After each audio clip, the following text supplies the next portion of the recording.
এনেকুৱাই আঁচনি দিছে আৰু সেই আঁচনিবোৰ বেছিকৈ কোনে পাইছে জানেনে? এই আঁচনি খোপা কোনে পাইছে? তেখেতলোকে যে কৈছে CM টিপুলে কোনে পাইছে জানেনে? বিজেপিৰ কাৰ্যকৰ্মসকলে, বিজেপিৰ বুথ সভাপতিসকলে পাইছে।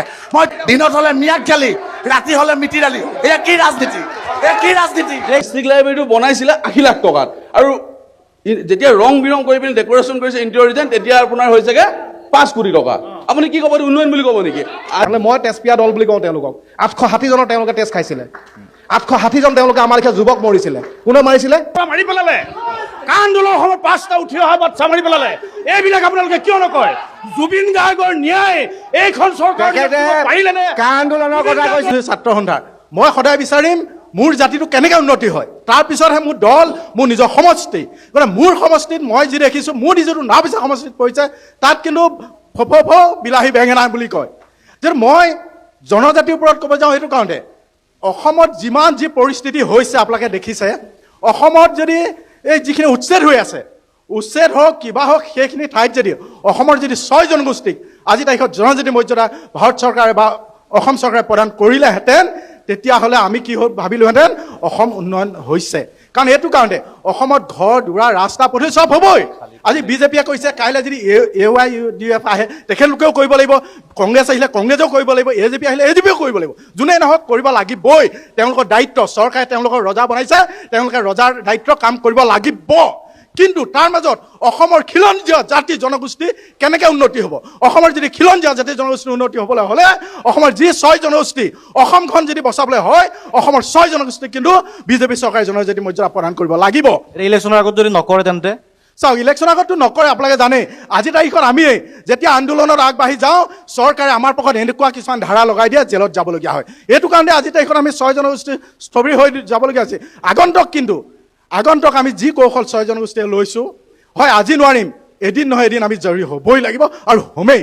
ঠিক আছে। আজিৰ তাৰিখত উন্নয়নৰ ধাৰাৰ ওপৰত ৰাজনীতি হ'ব লাগে, কিন্তু সেই ৰাজনীতি আজিৰ তাৰিখতো সম্ভৱ হৈ উঠা নাই। আজিৰ তাৰিখত ৰাজনীতি লখিমপুৰত কি হৈছে, আজি কি পৰ্যায়ৰ ৰাজনীতি হৈছে, এই কথাটো আপোনালোক সৰ্বজন বিদিত। আজিৰ তাৰিখত ৰাজনীতি হৈছে কোন হিন্দু, কোন মুছলমান, কোন অতি হিন্দু, কোন অতি মুছলমান। কিন্তু তাৰ ঊৰ্ধত গৈ আমি মানৱতাৰ জয়গান গাব লাগিব। তাৰ ঊৰ্ধত গৈ আমি শান্তি, সম্প্ৰীতি, সমন্বয়, একতাৰ, সদ্ভাৱৰ এনাজৰীডাল অধিক টনকিয়াল কৰিব লাগিব। লখিমপুৰৰ ক্ষেত্ৰত কথা মই আপোনাক ক'বই লাগিব, লখিমপুৰৰ বিধায়কজন বিধায়ক নহয়, লখিমপুৰৰ বিধায়কজন লখিমপুৰবাসীৰ কাৰণে এজন অভিভাৱক। লখিমপুৰৰ বিধায়কজনে এনেকুৱা ধৰণৰ অসাধাৰণ কাম সম্ভৱ কৰি তুলিছে।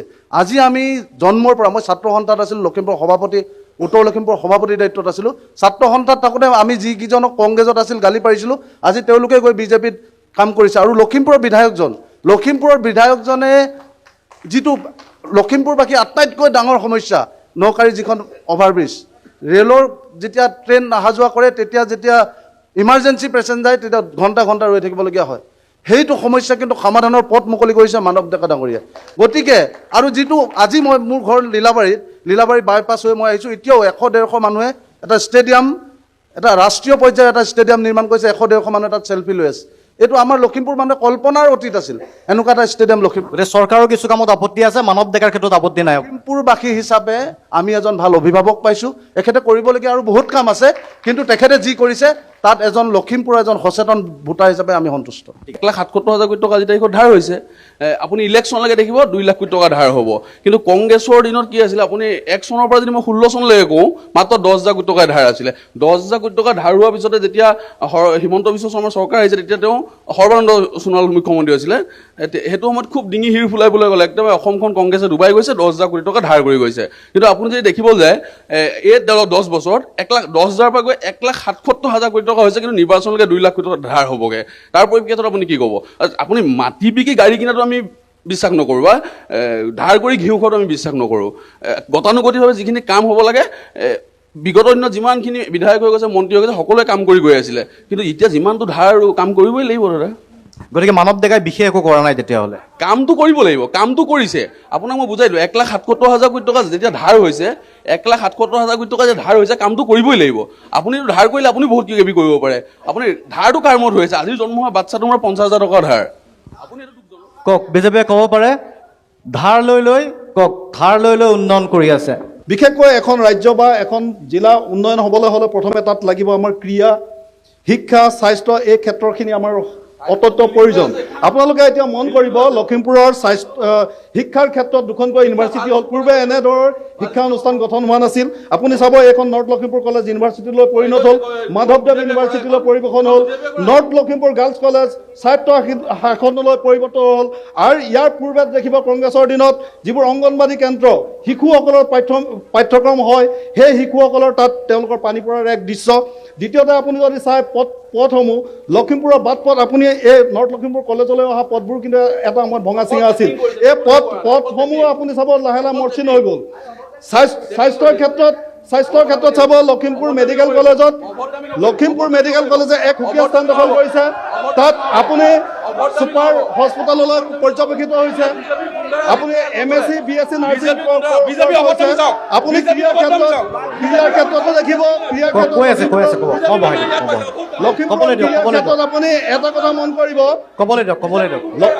লখিমপুৰৰ ক্ৰীড়া ক্ষেত্ৰত এটা কথা মন কৰিব, লখিমপুৰত সিদিনা 25 ফেব্ৰুৱাৰী তাৰিখে আমাৰ মাননীয় মুখ্যমন্ত্ৰী ডাঙৰীয়া লখিমপুৰত ক্ৰীড়া ক্ষেত্ৰৰ কাৰণে এখনি লাভলীনা আন্তঃৰাষ্ট্ৰীয় বিজেপিৰ এটা কথা আমি একদম স্বীকাৰ কৰিব লাগিব যে তেওঁলোকৰ পেকেজিং খুব ভাল।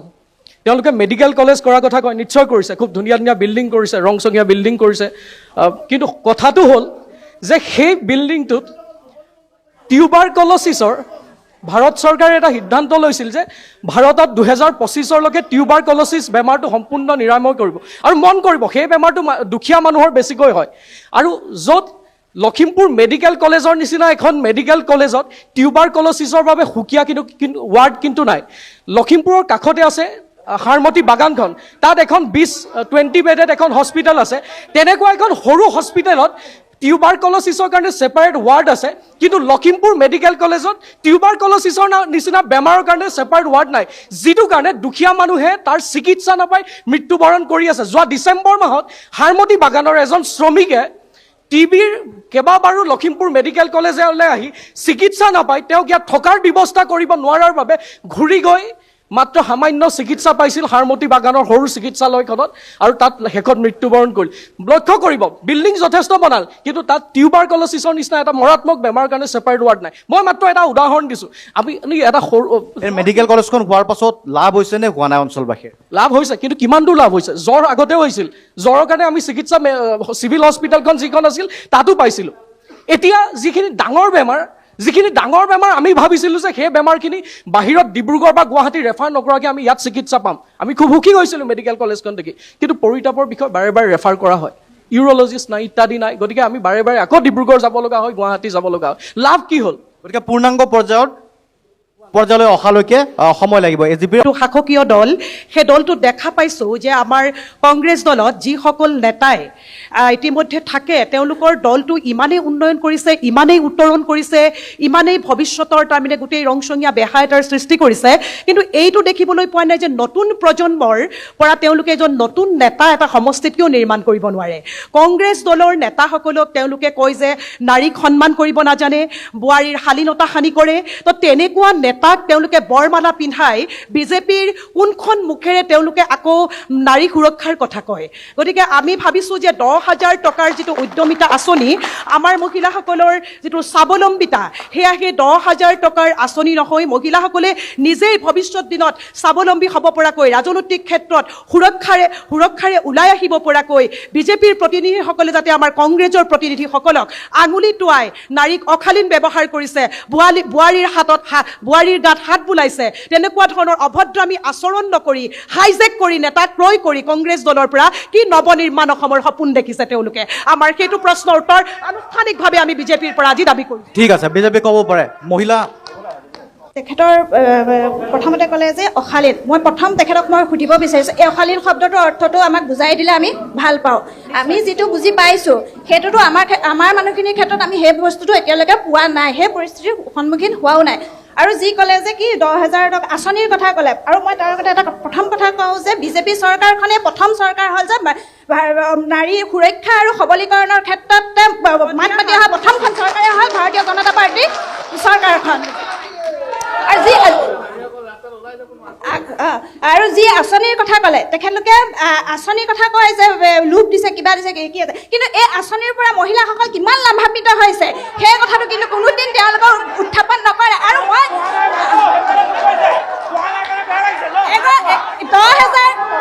10,000 টকাৰ জৰিয়তে এগৰাকী নাৰী কেনেকৈ স্বাৱলম্বী হ'ব পাৰিছে, সবলীকৰণ হ'ব পাৰিছে, নিজৰ ঘৰখন চলাব পাৰিছে, এটা ব্যৱসায় আৰম্ভ কৰিব পাৰিছে, সেইখিনি তেওঁলোকে কিন্তু নেদেখে। আৰু যি 1250 টকা কি অৰুণোদয়ৰ কথা কৈছে, 1250 টকাৰ কথা তেওঁলোকে ক'ত বুজি পাব? এইখন মঞ্চত বহি থাকি তেওঁলোকে সেই 1250 টকাৰ মূল্য বুজি নাপায়। 1250 টকাৰ মূল্য বুজি পাব সেইগৰাকী মানুহৰ ভিতৰত যিগৰাকী মানুহে সেই 1250 টকাৰ জৰিয়তে ঘৰখন চলাইছে, নিজৰ প্ৰয়োজনীয় বস্তুখিনি কিনিব পাৰিছে, সেইগৰাকী মানুহক এইখিনি প্ৰশ্ন কৰক। আৰু লগতে মই কওঁ নিযুত মইনা আঁচনিৰ জৰিয়তে আমাৰ যুৱতীসকলে কি হৈছে, প্ৰথম কথা হ'ল বাল্য বিবাহ ৰোধ হৈছে, দ্বিতীয়তে ত্ৰিপুল তালাক যিটো মুছলিমৰ ক্ষেত্ৰত সেইটো ৰোধ হৈছে, বহু বিবাহ ৰোধ হৈছে। এগৰাকী মহিলাৰ কাৰণে কিমান অসহ্যকৰ হয় বহু বিবাহটো। গতিকে নিযুত মইনা আঁচনিৰ জৰিয়তে আমাৰ আগতে কি হৈছিল, ছাত্ৰীসকল ঘৰতে পইচাৰ অভাৱত পঢ়িব নোৱাৰি ঘৰতে থাকিব লগা হৈছিলে, কিন্তু এতিয়া নিজে এখন মেজৰ কিতাপ কিনি পঢ়িব পঢ়াৰ ঠিক আছে, গতিকে ইমানখিনি আঁচনি আছে আৰু আঁচনিৰ গুণখিনিও কৈ দিছে। নিযুত মইনা শিশুসকলক যিসকল ছাত্ৰীসকলক সুবিধা কৰি দিছে। গতিকে এই যিবোৰ আঁচনি, এই আঁচনিসমূহে সঁচাকৈয়ে দৰিদ্ৰ পৰিয়ালক সকাহ দিয়া নাই নেকি? এই কথাটো পঞ্চায়তে নস্যাৎ কৰে নেকি আপোনালোকেও? দৰিদ্ৰ পৰিয়ালৰ সহায় সহযোগিতা বুলি ক'লে চৰকাৰৰ যিটো আধুনিক প্ৰযুক্তিবিদ্যাৰ যুগ, এই আধুনিক প্ৰযুক্তিবিদ্যাৰ যুগত এখন চৰকাৰে এইখিনি কৰিব লগা তেওঁলোকৰ নৈতিক দায়িত্ব। কিছু আমাৰ কংগ্ৰেছ চৰকাৰে হওক বা বিজেপি চৰকাৰে হওক, চৰকাৰখন জনসাধাৰণে জনতাৰ কল্যাণৰ কাৰণে প্ৰতিষ্ঠা কৰে। গতিকে জনতাৰ কল্যাণৰ কাৰণে প্ৰতিষ্ঠা কৰা এখন চৰকাৰে এই কামখিনি নিশ্চয়কৈ কৰি দিব লাগিব। এজন মানে দিয়াত আপত্তি নাই, দিব লাগে, ল'ব লাগে। হয়, যিসকল প্ৰাপ্য, যিসকল দৰিদ্ৰ পৰিয়ালৰ ছাত্ৰ ছাত্ৰীয়ে নিযুত মইনা পাব লাগে, অৰুণোদয় পাব লাগে, এই পাব লগা পৰিয়ালৰ বহু ব্যক্তি এতিয়াও কিন্তু এই পৰ্যাপ্ত পৰিমাণে পাই উঠা নাই। লৈ ব্যৱসায় কৰা মানুহে আজিৰ বজাৰখনৰ মূল্যটো বুজি পায়। আঁচনি 1250 টকা দিছে, খুব ভাল কথা, কিন্তু 1250 টকা দি পেলাই যদি প্ৰতিটো বস্তুত 1200 টকীয়া বস্তুটো যদি 200কৈ টেক্স লয়, ইনক্লুডিং টু মি, আপুনি যদি এমাহত মোক 1000 টকা বেনিফিট দিছে আৰু মই পাৰ্চেছ কৰা বস্তুখিনিত যদি আপুনি মোৰ পৰা 2000 টকা নিছে, তেনেহ'লে চামুচেৰে দি বেলচাৰে নিয়া নাই জানো? গতিকে লৈ আঁচনি দিয়াত আমি বেয়া পোৱা নাই। সাধাৰণ ৰাইজৰ মূৰত যদি টাঙোন খুদাই আঁচনি দিয়ে, সেই আঁচনিৰ কিন্তু কোনো মূল্য নাই। গতিকে আমি সাধাৰণ জনতা হিচাপে আমি ৰাইজক এটা কথা কওঁ, আজি 500 টকা এটা মানুহৰ মিনিমাম হাজিৰা, তেখেতে যদি 500 টকা হাজিৰাটো পাই পেলাই বজাৰলৈ ওলাই গ'লে তেওঁ মোনাটোত নিজৰ ঘৰখনলৈ ভালকৈ কিবা এটা ঘৰত নিজৰ ল'ৰা ছোৱালীক খাব আনিব দিব নোৱাৰে। এনেকুৱাই আঁচনি দিছে আৰু সেই আঁচনিবোৰ বেছিকৈ কোনে পাইছে জানেনে? এই আঁচনি খোপা কোনে পাইছে? তেখেতলোকে যে কৈছে CM টিপুলে কোনে পাইছে জানেনে? বিজেপিৰ কাৰ্যকৰ্মসকলে, বিজেপিৰ বুথ সভাপতিসকলে পাইছে। মই তথ্য সহকাৰে ক'ব পাৰোঁ। দিনত হ'লে মিয়াক গালি, ৰাতি হ'লে মিতি দালি। এয়া কি ৰাজনীতি? ঠিক আছে, ধন্যবাদ। গতিকে বিজেপি চৰকাৰে লোন লৈ উন্নতি কৰিছে, সেইটোত আমাৰ আপত্তি আছে। লোনৰ বোজা আমাৰ প্ৰতিজন নাগৰিকৰ মূৰত কিমান পৰি আছে। এটা সময়ত গৈ আমি ইমানে ধৰুৱা হ'মগে যে এটা সময়ত গৈ আমি গৈ শ্ৰীলংকাৰ নিচিনা হ'বলৈ আমি গৈ আছোগে। ঠিক আছে, মই এই যাতায়াত ব্যৱস্থাটো যি ধৰণে ভাৰতীয় জনতা পাৰ্টি চৰকাৰখনে যি ধৰণে মিচিং অঞ্চলক এই যোগসূত্ৰ ৰাখিব পৰাকৈ বা এগৰাকী বেমাৰীয়ে লখিমপুৰ চিকিৎসা মহাবিদ্যালয়লৈ আহিবৰ কাৰণে যিটো সুযোগ সুবিধা দিছে, এইবিলাকৰ লগে লগে লখিমপুৰ সামগ্ৰিকভাৱে বহু পৰ্যায়লৈকে, আন্তঃৰাষ্ট্ৰীয় পৰ্যায়লৈকে এনেকুৱা উন্নয়নমূলক কাম কাজ ইয়াতে কৰিছে।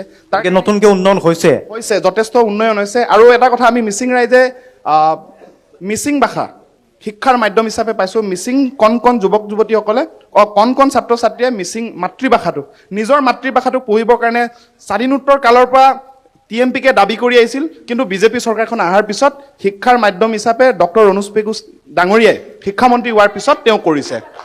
গতিকে শুনক, কংগ্ৰেছ এই মিচিং বাইদেউ এগৰাকীয়ে ক'ব বিচাৰিছে, উত্তৰটো দিওঁ। বাইদেউক মই এটা উত্তৰ দিব বিচাৰিছোঁ। শুনক, উত্তৰ দিয়াৰ প্ৰয়োজন আছে। আপুনি মিচিং জনগোষ্ঠীক প্ৰতিনিধিত্ব কৰে নেকি? উত্তৰটো দিলোঁ। হ'ব, এতিয়া উত্তৰটো দিব দিয়ক।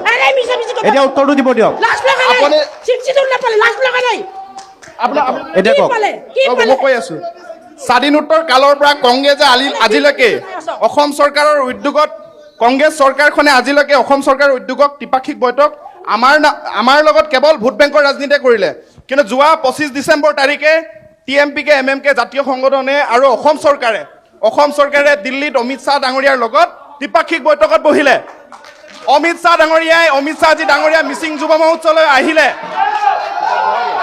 মিচিং জনগোষ্ঠীটোক সাংবিধানিক মৰ্যাদা দিবৰ কাৰণে ইণ্টাৰলোকিউটৰ এপইণ্ট কৰিছে বাস্তৱ কথাত বিশ্বাস কৰিবলৈ শিকক আপোনালোকে তাৰ কাৰণে অকল অসমৰ ৰাইজে কিন্তু কংগ্ৰেছ দলটোক কৰবাত অকণমান চাইডত ৰাখিছে আপোনালোকক তুমি লাজ লগালে 60 নাপালে বাইদেউ আপুনি 60 মানে কি জানে বাইদেউ আপুনি 60 মানে জানে জানো 60 মানে কি জানে 60 মানে কিবা জানে জানো আপোনাৰ ঘৰ ক'ত ঠিক আছে এতিয়া হ'ব হ'ব প্ৰশ্ন আছিলে অভিযোগ আছিলে উত্তৰ দিছে এজনকৈ এই কংগ্ৰেছৰ মুখপাত্ৰগৰাকীয়ে ক'ব বিচাৰিছে এখেতে ক'ব বিচাৰিছিল ঠিক আছে কওক এই যে বিজেপি কথাটো শুনি লওক কথাটো আপোনালোকে শুনকচোন কথা এটা শুনক আজিও হৈছে আগতেও হৈছিলে এইটো গতানুগতিক কংগ্ৰেছ চৰকাৰ হওক বিজেপি চৰকাৰ হওক কৰি থাকে কিন্তু আজি যিটো হাৰত মানৱ ডেকা ডাঙৰীয়াই যিটো উন্নতি কৰিছোঁ বুলি কৈছে মই তাৰ এটা উদাহৰণ দিছোঁ দেই দাদা মই পৌৰসভাত বাস কৰোঁ মই মিউনিচিপালিটি টেক্স দিবলৈ গৈছিলোঁ মোৰ 2018 চনত মোৰ টেক্স আছিলে 980 টকা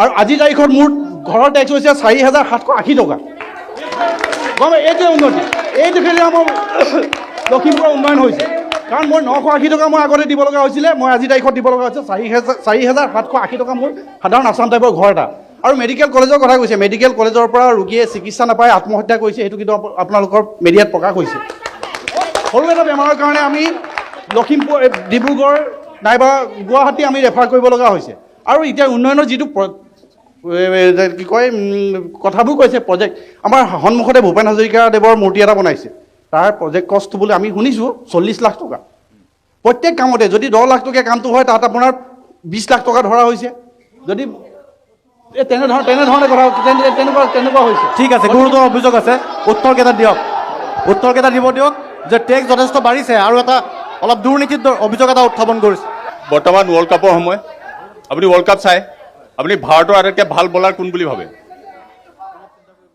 ভাল বলাৰ যশপ্ৰীত বুমৰাক চিনি পায় এতিয়া মানৱ ডেকাই যিকেইটা বল কৰে যশপ্ৰীত বুমৰাৰ আগতে কৰে এই কংগ্ৰেছৰ কেইটাৰ অৱস্থা সেইটো হৈছে এতিয়া তেওঁ আজি ফ্লাইঅভাৰ যিটো য়কাৰ মাৰে কংগ্ৰেছকেইটা সেইটো ঢুকিয়ে নাপায় আজি তেওঁ ভূপেন হাজৰিকা যি টাউন হলৰ শ্ল'ৱাৰ মাৰে সেইটো কংগ্ৰেছকেইটাই ঢুকিয়ে নাপায় গতিকে তেওঁলোকে বাৰে ৰহমনীয়া কথা সাজি পেলাই মানৱ ডেকা ডাঙৰীয়াক বিৰুদ্ধাচৰণ কৰিব বিচাৰিছে কিন্তু তেওঁলোকে এটা কথা জনা উচিত অলপ দেৰি আগলৈকে কৈ আছিলে মেডিকেলৰ কথা তেওঁলোকে গম নাপায় 300 কোটি টকাৰ মাল্টি স্পেচিয়েলিটি হস্পিটেলৰ কাম লখিমপুৰত হ'ব এইটো গম পায় কেঞ্চাৰ আজি মেডিকেল কলেজ চলি আছে গতিকে এই কথাখিনি আপোনালোকে গুৰুত্ব সহকাৰে দিব তেওঁ 3000তকৈ ওপৰ টকা আমি টকা হিচাপ নিদিওঁ আৰু মানৱ ডেকা ডাঙৰীয়াক আপোনালোকে এটা বস্তু গম নাপায় তেওঁ কেৱল বিধায়ক নহয় তেওঁ এজন সুযোগ্য কাৰ্যকৰ্তা ভাৰতীয় জনতা পাৰ্টীৰ এজন কাৰ্যকৰ্তা তেওঁ আৰু কংগ্ৰেছৰ যিসকল আছে তেওঁলোকে টিকেটৰ সময়ত ইয়াত ঢাপলি মেলে মানৱ ডেকা টিকেটৰ সময়ত ঢাপলি নামাৰে তেওঁলোকে প্ৰত্যেকটো ৱৰ্কাৰৰ লগত সম্পৰ্ক ৰাখে প্ৰত্যেকটো কাৰ্যকৰ্তাৰ লগত সম্পৰ্ক আছে প্ৰত্যেকটো সাংগঠনিক কথা তেওঁ জানে কিন্তু কংগ্ৰেছৰ আজি দেখিছোঁ যে টিকেটৰ সময়ত তেওঁলোক ধুমকেতুকতে আহি ঠিক আছে মই কৈছোঁ উন্নয়ন নাই হোৱা বুলি আমি একেবাৰে কোৱা নাই উন্নয়ন হৈছে কিন্তু আপুনি চাওক ডিষ্ট্ৰিক্ট লাইব্ৰেৰীটো যেতিয়া ডিষ্ট্ৰিক্ট লাইব্ৰেৰীটো বনাইছিলে 80 লাখ টকাত আৰু যেতিয়া ৰং বিৰং কৰি পিনি ডেকৰেশ্যন কৰিছে ইণ্টেৰিয়ৰ তেতিয়া আপোনাৰ হৈছেগৈ 5 কোটি টকা আপুনি কি ক'ব উন্নয়ন বুলি ক'ব নেকি আজি তেওঁলোকে পঢ়া স্কুলখন কংগ্ৰেছে কৰা তেওঁলোকে পঢ়া কলেজখন কংগ্ৰেছে কৰা তেওঁলোকে জন্ম হোৱা মেডিকেলখন কংগ্ৰেছৰ দিনত হোৱা তেওঁলোকে কিয় উন্নয়নটো দেখা নাই কংগ্ৰেছৰ সামগ্ৰিকভাৱে উন্নয়ন কৰিবই লাগিব দাদা শান্তন আৰু এটা কথা ক'ব আছে দাদা আৰু চাওক তেওঁলোকৰ দলটো এনেকুৱা দল জ্বলাও চানা খাব লগত জ্বলাও দিব পুহিছে বুলি চিঞৰিব কিন্তু টেষ্ট ল'বলৈ নেৰে আজিৰ দিনটোত মই কৈছোঁ ৰাজ্যসভাৰ নিৰ্বাচন হৈছে তেওঁলোকে AYDFৰ ভোট লৈ পেলাই ৰাজ্যসভাৰ নিৰ্বাচনৰ অৱতীৰ্ণ পাৰ কৰিছে কিমান অচিনাকি মানুহৰ ভোট লৈ এইবিলাক কথা এওঁলোকৰ মাৰ্কেটিংটো খুব ভাল কিন্তু পেকেটিংটো নহয় তেওঁলোকে অলপ আগত ক'লে লোন লৈছে তেওঁলোকে অলপ আগত কোনখন পেন কাৰ্ডৰ নামত কোনখন কাৰ্যকৰ্তা ভাৰতীয় জনতা পাৰ্টীৰ কাৰণে আহিবলৈ কিয় ঢাপলি মেলি থাকে? যদি ইমান এটা বেয়া এটা দল আমি বেয়া বুলি কোৱা নাই দলে আমাৰ কংগ্ৰেছৰ মানুহবিলাক নিহে তেওঁলোকে দলটো চলাই আছে 27 জন নিছে প্ৰতিজন কাৰ্যকৰ্তাই আমাৰ ভাৰতে কয় পৰিয়ালৰ ৰাজনীতিৰ কথা প্ৰতিজন কাৰ্যকৰ্তাই পৰিয়ালকেন্দ্ৰিক কথা যোগদান কৰিবৰ কাৰণে কি আছিলে ৰূপজ্যোতি মাক কি আছিলে আচ্ছা, আচ্ছা। তেওঁলোকে কয় পৰিয়াল ৰাজনীতিৰ কথা ঠিক আছে। ৰূপজ্যোতি কুৰ্মীৰ মাক কি আছিলে সুমন হৰিবিয়া আজি কংগ্ৰেছৰ বিধায়কৰ তালিকাখন বৰ্তমান লিষ্টখন মুকলা হৈছে পৰিয়াল কেন্দ্ৰিক কোন হৈছে লখিমপুৰৰ উল্লেখ পৰিয়াল কেন্দ্ৰিক কোন হৈছে আপুনি নিশ্চয় জানে তানজিল হুছেইন আজি আপুনি পৱন সিং গাটোৱা পৰিয়াল কেন্দ্ৰিকভাৱে বিধায়কৰ টিকট পাইছে ইয়াত কোনো লোন লৈছে চিভিল ভাগ শিক্ষকৰ ঠিক আছে কওক কংগ্ৰেছ দলটোত এতিয়া কেৱল মাত্ৰ পৰিয়ালবাদ চলি আছে কংগ্ৰেছ দলটোৱে বিজেপিতো পৰিয়ালবাদ আছে এই কথা কংগ্ৰেছ দলটো কেন্দ্ৰৰ পৰা ৰাষ্ট্ৰলৈকে কেৱল যোৱাকালি যি পেনেল দিছে পেনেলৰ 10 জনে পৰিয়ালৰ হয় দেউতাক যদি বিধায়ক হয় তেতিয়াহ'লে পুতেকে টিকেট পাব দেউতাক যদি মন্ত্ৰী থাকে তেতিয়াহ'লে পুতেকে টিকেট পাব এই 5টা বছৰত তেওঁ যিখিনি কৰিছে আমি আন্তৰিক ধন্যবাদ জনাইছোঁ, কৃতজ্ঞতা জনাইছোঁ। আৰু যি চৰকাৰে নকৰে আমি তেওঁলোকক কিন্তু সমৰ্থন নকৰোঁ, আৰু যিখন চৰকাৰে কিন্তু কৰে তেওঁলোকক আমি 100% আজি তাৰিখতো জনাম সমৰ্থন, আৰু আগন্তুক দিনতো কিন্তু পূৰ্বতকৈ হৈছে নে হোৱা নাই সেই কথাটো তুলনামূলকভাৱে কি কয়? পূৰ্বতকৈ ডেফিনেটলি আমাৰ কাম হৈছে লখিমপুৰ জিলাত আন্তঃগাঁথনিৰ ক্ষেত্ৰতে, ৰাস্তা পদূলিৰ ক্ষেত্ৰতে হওক, শিক্ষাৰ ক্ষেত্ৰতে হওক, কিন্তু আমি যিখিনি কাম অগ্ৰাধিকাৰ দি কৰিব লাগিব সেইখিনি কাম কিন্তু আজি তাৰিখত যদি নকৰে হাই ছেকেণ্ডেৰী যদি চাওঁ নহয়, মই যিহেতু সেই মৈদুমে গাঁৱৰ পৰা আজি প্ৰতিনিধিত্ব কৰিছোঁ, মৈদুমে গাঁৱত বাস কৰি কিন্তু নকৰে হাইস্কুলখন এনেকুৱা এটা পৰিৱেশ হৈছে নহয়, কাইলৈ ভাগি ভাগি অৱস্থা। মই সেইটো বাৰম্বাৰ অনুৰোধ জনাইছোঁ, আজি এই অনুষ্ঠানটোৰ জৰিয়তে মই অনুৰোধ জনাইছোঁ বিধায়ক মহোদয়ক, আপুনি কিন্তু এই আগন্তুক দিন আমি আকৌ আপোনাক ভোট দিম, মই কৈছোঁ মই আপোনাকে ভোট দিম, আজি তাৰিখত মই স্পষ্ট কথা কৈছোঁ, কিন্তু নকৰে হাই ছেকেণ্ডেৰীখিনি বনাই দিয়ক। দ্বিতীয় কথা আমাৰ এই যুৱক যুৱতীসকল বহু যুৱক যদি আছে, মই বনীয়া সম্প্ৰদায়ৰ লোক হিচাপে বা অনুসূচিত জাতিৰ লোক হিচাপে আমি যদি আমাৰ যিবিলাক পিছপৰা অঞ্চল আছে ন, এইবিলাক যেতিয়া যাওঁ নহয়, কেৰেলা, হায়দৰাবাদ বা আপোনাৰ বেংগলোৰ, চেন্নাই এইবিলাক গৈছে, তাৰ পৰা আমি ঘূৰাই আনি কেনেকৈ আমাৰ এই নিজৰ লখিমপুৰখনত বা আমাৰ অসমৰ ৰাজ্যত আমি কেনেকৈ তেওঁলোকক সংস্থাপন দিম, আৰু কেনেকৈ আমি লখিমপুৰ জিলাখন আমি কেনেকৈ ঔদ্যোগিক ক্ষেত্ৰত আগবঢ়াই লৈ যাম। লখিমপুৰখন আমাৰ বহুতো উদ্যোগৰ ক্ষেত্ৰত এক প্ৰচুৰ সম্ভাৱনাপূৰ্ণ জেগা, আমি এই সম্ভাৱনাপূৰ্ণ জেগাখনত আমি উদ্যোগৰ ক্ষেত্ৰত আমি কেনেকৈ আমি ল'ম, আৰু নিবনুৱা সমস্যা আমি সমাধানৰ ক্ষেত্ৰত কেনেকৈ আমি গুৰুত্বপূৰ্ণ পদক্ষেপ গ্ৰহণ কৰিম, এইবিলাকো আপোনালোকে এক পৰিকল্পনা কৰক। ধন্যবাদ। তেতিয়াহ'লে আমি কংগ্ৰেছে মুখে মাতিব নোৱাৰিব আমাৰ আগত, কাৰণ মই তেজপিয়া দল বুলি কওঁ তেওঁলোকক।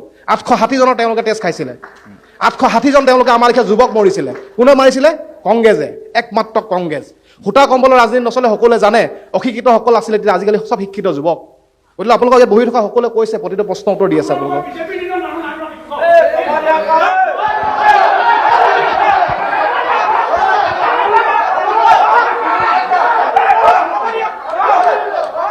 তেলাহী ব্লকত গ'লেহে উন্নয়ন হৈছে নে আপোনাসকলে গম পাব, ইয়াত কলেজ চাৰিআলিত ঘূৰি ফুৰিলে কেতিয়াও গম নাপায়। গতিকে তেলাহীলৈ যাওক, পানীগাঁও পঞ্চায়তলৈ যাওক, মুদৈ বিললৈ যাওক, তাত আপোনাসকলে এই কাপোৰ পিন্ধি খোজকাঢ়িব পাৰে নে নোৱাৰে আপোনালোকে চাব। হয়, মই জানো সেইটো বৰ্তমান নাও পইচা হ'ব, কিন্তু এতিয়ালৈকে নাও পইচা সমষ্টিত সোমোৱা নাই। নাও পইচাত এজন বিধায়ক আছিলে বুলি আমি সাধু কথা শুনি আছো, তেওঁ বৰ্তমান তাত নাই, খতম, তেওঁ ঢুকালে বুলি আমি কোৱা শুনিছোঁ। যি উন্নয়ন হৈছে বিজেপি চৰকাৰ দিনতে হৈছে। কৈছে যে লখিমপুৰৰ চহৰখন উন্নয়ন হৈছে, গাঁওবিলাকত তেনেকৈ হোৱা নাই, সেইটো অভিযোগ সঁচা নেকি? নহয়, সমষ্টি ভিত্তিক যেতিয়া মানৱ ডেকা তেলাহীটো যেতিয়া মানৱ ডেকা আণ্ডাৰত আছিলে, তেলাহীটো যেতিয়া উন্নয়ন যথেষ্ট হৈছে। মই যোৱাটো টাইমত AP মেম্বাৰ আছিলোঁ, মানৱ ডেকাই যথেষ্ট উন্নতি কৰি থৈ আহিছে সেইটো সমষ্টিত। কিন্তু বৰ্তমান বিধায়কজন পলাতক তাত, যি হৈছে বিজেপি গভৰ্ণমেণ্টৰ দিনতে হৈছে। পানীগাঁৱৰ পৰা এটা 2 লেন বনি আছে, একেবাৰে বিহপুৰীয়া সংযোগী হৈ যি উন্নতি হৈছে তাতে বিজেপিৰ দিনত হৈছে। মানৱ ডেকাৰ অৰিহণা আছে বুলি কৈছে, কওক। মানৱ ডেকাৰ সম্পূৰ্ণ অৰিহণা আছে, আৰু যিগৰাকী ৰাইজৰ দলৰ ব্যক্তিয়ে যে ক'লে যে উন্নয়ন হোৱা নাই, যদি তেখেতে সময় দিব পাৰে 5 দিন মোৰ লগত ঘূৰিব, মই আপোনাৰ উন্নয়ন কেনেকুৱা দেখাই দিম। আৰু আপোনালৈ প্ৰশ্ন কৰিম, আপোনাৰ যিজন ৰাজ্যিক সভাপতি অখিল গগৈ ডাঙৰীয়া এইবাৰ ক'ত নিৰ্বাচনত অৱতীৰ্ণ হ'ব? আমি শুনিব পাইছিলোঁ যে শিৱসাগৰত তেওঁ ভয়ত এতিয়া মানকচাৰত খেলিব ওলাইছে, হয় নেকি দাদা? উত্তৰটো দিব। আজি মই এটা কথা ক'ব বিচাৰিছোঁ, উন্নয়নৰ কথা কৈছে নহয় তেওঁ, ৰ'ব, উন্নয়নটো ইমানেই উন্নয়ন হ'ল, আজি অসমৰ পৰা আমাৰ এটা সত্তা হেৰাই গ'ল, জুবিন দা হেৰাই গ'ল। এই উন্নয়নৰ মাজত কোনে আনি দিব? এক ছেকেণ্ড, এক ছেকেণ্ড ক'ব দিয়ক আপোনালোকে ক'ব দিয়ক আৰু কম ক'ব দিয়ক শান্তিকে আজি বিজেপিয়ে হিন্দু মুছলিম কৰিছে এক ছেকেণ্ড আজি বিজেপিয়ে হিন্দু মুছলিম কৰিছে বিভাজন সৃষ্টি কৰিছে গতিকে বিজেপি চৰকাৰে উন্নয়নৰ নামত কলংক সানিছে কলংক এইখন চৰকাৰে নালাগে bye bye bye bye Zubeen গাৰ্গৰ ন্যায় দিব ন্যায়ালয়ে ইয়াৰ মোদী কোনো জড়িত নহয় আৰু তেওঁ কংগ্ৰেছে কেৱল জুবিন গাৰ্গৰ নামত ৰাজনীতি কৰি জুবিন গাৰ্গৰ বাহিৰে আৰু বেলেগ লোকৰ ৰাজনীতি কৰিছে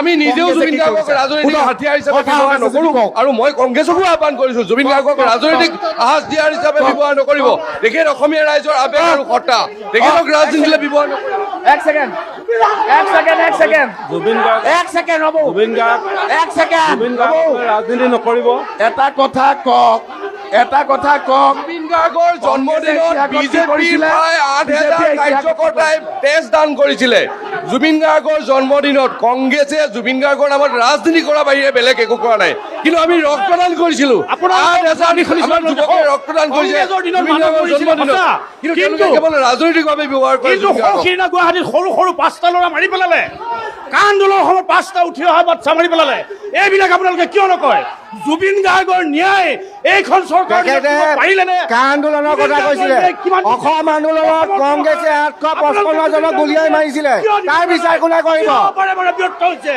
অসম আন্দোলনৰ 855 জন শ্বহীদৰ কথা কোনে ক'ব 5টাকে আপুনি 855 জন শ্বহীদৰ কথা কওক আপুনি 855 জন শ্বহীদৰ কথা কওক সম্পূৰ্ণ এইখন চৰকাৰ বিফল হৈছে ঠিক আছে। উন্নয়নৰ নামত বিফল হৈছে ঠিক আছে আহিম ৰ'ব এক ছেকেণ্ড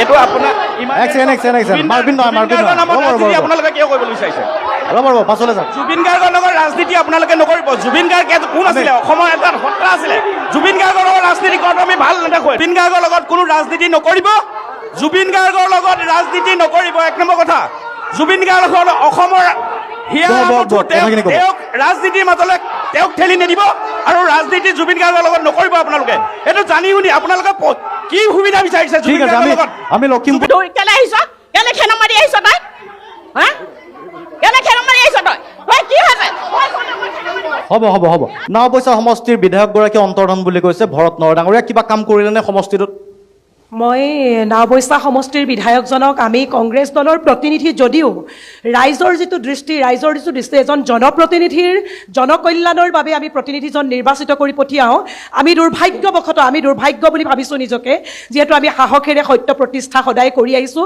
আৰু বিভিন্ন সংবাদ মাধ্যমে ইতিমধ্যে আপোনালোকে গম পাই আছে নাওবৈচা সমষ্টিটোৰ কথা আৰু বহু জল্পনা কল্পনাৰ অন্তত এইবাৰ আমি নতুনকৈ নাওবৈচা সমষ্টিটোৰ নতুন সীমা নিৰ্ধাৰণৰ পিছত এটা নতুন সমষ্টি নতুন প্ৰতিনিধি বিচাৰি নতুন নাওবৈচা নিৰ্মাণৰ আমি সপোন দেখিছোঁ কিন্তু বৰ্তমানৰ সময়ত বিধায়কজনে কিছু দুৰ্বল ভূমিকা পালন কৰিলে যদিও আমি সেই সমষ্টিটো আমাৰ সংসদীয় সমষ্টিৰ অন্তৰ্গত মাননীয় সাংসদ প্ৰদান বৰুৱা বা আমাৰ অভিভাৱক মন্ত্ৰী ৰণোজ পেগু ডাঙৰীয়াৰ তেনেকুৱা ধৰণৰ আমি সেই উন্নয়নৰ কিবা এটা নাওবৈচাত আমি নেদেখিলোঁ অসমৰ ইতিহাসৰ চবতছে বিগ জিৰ' এমএলএটো হৈছে ভৰত নৰহ আজি নাওবৈচা সমষ্টিত বিধায়ক আছে বুলি ক'লে লাজ লাগে মোৰ ঘৰ এতিয়া বৰ্তমান আমি এতিয়া ৰঙানদী সমষ্টি হ'লোঁ লাজ লাগে আপোনাৰ 126টা বিধানসভা সমষ্টিৰ ভিতৰত চবতছে যিজন আপোনাৰ সোপা দিলা বুলি কয় আছে কোনো নাবাই হাল থকাতকৈ নথকাই ভাল বুলি কয় সেইজন হৈছে কংগ্ৰেছৰ আপোনাৰ ভৰত নৰহ আজি লাজ থাকে আজি ভৰত নৰহ আপোনাৰ নাওবৈচা এমএলএ হ'ল তাৰপিছত তাৰ চেহেৰা নাই সি কি জনপ্ৰতিনিধি আহিলে ৰাতিটোৰ ভিতৰত কেনেকৈ জানো এমএলএ হৈ গ'ল নাজানো আজিলৈকে তাৰ চেহেৰা নাই আজি নাওবৈচা ৰাস্তাইদি যাব নোৱাৰি আজি চাওক আজি লখিমপুৰ সমষ্টি ক'বলৈ 126টা বিধায়কজনৰ যিটো ভূমিকা পালন কৰা নাই আমি স্বীকাৰ কৰিছোঁ কিন্তু সেই সমষ্টিটোত সংসদীয় আমাৰ প্ৰদান বৰুৱা ডাঙৰীয়া তেখেতৰ দায়িত্ব আছিল যাতে অসমৰ কোনো সমষ্টিয়ে নাপায় আমি তাকে কামনা ঠিক আছে গতিকে কিয় গভৰ্ণমেণ্টৰ যিটো দল এই দলটোৱে আপোনালোকে সকলোৱে জানে সমগ্ৰ অসমবাসীয়ে জানে যে তেখেতসকলে সদায় সুবিধাজনক ৰাজনীতিহে কৰে সমগ্ৰ অসমবাসীয়ে প্ৰয়াত মুখ্যমন্ত্ৰী তৰুণ গগৈ ডাঙৰীয়াৰ সুসন্তান গৌৰৱ গগৈ ডাঙৰীয়াৰ নেতৃত্বত এখন নিকা ভাৱমূৰ্তিৰ চৰকাৰ গঠন কৰাৰ প্ৰয়াস কৰিছে ঠিক আছে, গৌৰৱ গগৈৰ প্ৰসংগটো কৈছে। এই চৰকাৰখন এনেকুৱা এখন চৰকাৰ হ'ব যে বিগত সময়ছোৱাত এইগৰাকী মুখ্যমন্ত্ৰীৰ নিচিনা অদ্বিতীয়গৰাকী মুখ্যমন্ত্ৰী গোহালিৰ বিষয়ে কি ক'ব? গতিকে গুণাসতী দলং হোৱাৰ কথা এজন ব্যক্তিয়ে কৈ আছে। দলপতি বৰ্তমান গুণাসতী দলংখন কংগ্ৰেছ দলৰ কিন্তু সেই সমষ্টিটোতো এটা গৰু গোহালি বনাইছে 2 লাখ টকাৰ। এই বিষয়ে কি ক'ব? মাজুলী 2 লাখ টকীয়া গৰু গোহালিৰ বিষয়ে ক'ব দাদা? আপোনাৰ সভাপতিৰ বিষয়ে সুধিছো, মাজুলীৰ 2 লাখ টকীয়া গৰু গোহালি। কংগ্ৰেছে ৰাজনীতি কৰে হয় নিশ্চয়। আপোনালোকে আমাৰ লেখীয়া ডেকা ল'ৰা ৰক্তৰে আপোনালোকে ৰাজনীতি কৰে। 860 জন শ্বহীদ হৈছে, 860 জনে আপোনাৰ তেজ খাইছে, 860 জনৰ বিনিময়ত অসম গণ পৰিষদ আঞ্চলিক দলটো বাধ্য কৰাইছে। এটা প্ৰশ্ন আৰু অসম গণ পৰিষদ এটা প্ৰশ্ন আছে আপোনালোকলৈ। আমাৰ বিজেপি চৰকাৰখনে আমাৰ খিলঞ্জীয়া মানুহখিনিৰ আমাৰ বিজেপি সুৰক্ষাৰ কাৰণে কি কৰি আছে আৰু আমাৰ ভাষাটোৰ কাৰণে কি কৰি আছে? আমাৰ ভাষাটো বচোৱাৰ কাৰণে কি কৰি আছে? শুবা নাপায় বাইদেউ, খিলঞ্জীয়া সুৰক্ষাৰ কথা শুবা নাপায়।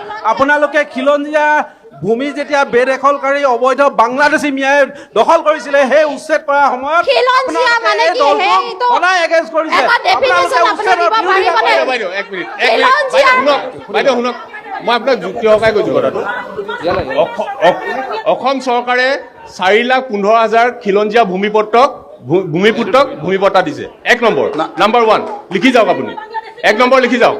2 নম্বৰ হৈছে তেওঁলোকে 1,50,000 বিঘা মাটি, 1,50,000 বিঘা কাউণ্টটো কৰক, 1,50,000 বিঘা মাটিৰ অবৈধ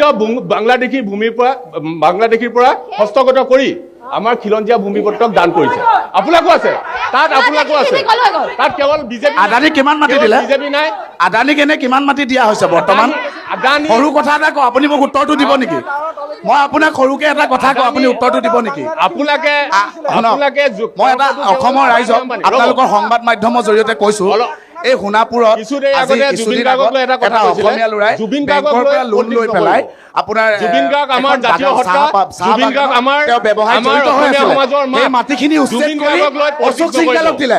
অশোক সিংগাল কি অসমীয়া নেকি? সেই ল'ৰাটো কি অনাঅসমীয়া হিমন্ত বিশ্ব শৰ্মা ডাঙৰীয়াই জুবিন গাৰ্গৰ কাৰণে যিখিনি কষ্ট কৰি আজিলৈকে কিন্তু অসম চৰকাৰে স্বীকৃতি নিদিলে, ST বুলি কৈ প্ৰতাৰণা কৰিলে। গতিকে আপোনালোকে জুবিন গাৰ্গক লৈ মোক এটা কথা কওক, জুবিন গাৰ্গক কংগ্ৰেছে ইতিহাসত কি কৰিছিলে, বিজেপিয়ে কি কৰিছিলে কওক? জুবিন গাৰ্গৰ লগত মতামত। দুৰ্ভাগ্যৰ বিষয় আপোনালোকে টাটা ছেমিকণ্ডাক্টৰৰ বিৰোধিতা কৰিছে, য'ত নেকি অসমৰ শিক্ষিত নিবনুৱা যুৱক যুৱতীক সংস্থাপন দিব গৈ আছে। মোৰ আৰু এটা প্ৰশ্ন আছে আপোনালোকলৈ। ঠিক আছে বাইদেউ, সময় কম আছে, আমাৰ নিৰ্ধাৰিত সময় আছিলে। মোৰ আৰু এটা প্ৰশ্ন আছে। প্ৰশ্নটো কৈ দিয়ক, চমুকে কৈ দিয়ক। আজি হিন্দু মুছলিম চাওক, ৰাজনীতি কৰে পায় নেকি? এতিয়া আমাৰ শুনক, শেষ হ'ব। আপোনালোকৰ কথা শুনি থাকিলে আমাৰ একো নহ'ব। বিজেপি আমি যিহেতু জনজাতীয় এটা সংগঠন, 1,60,000 চাকৰি দিলে।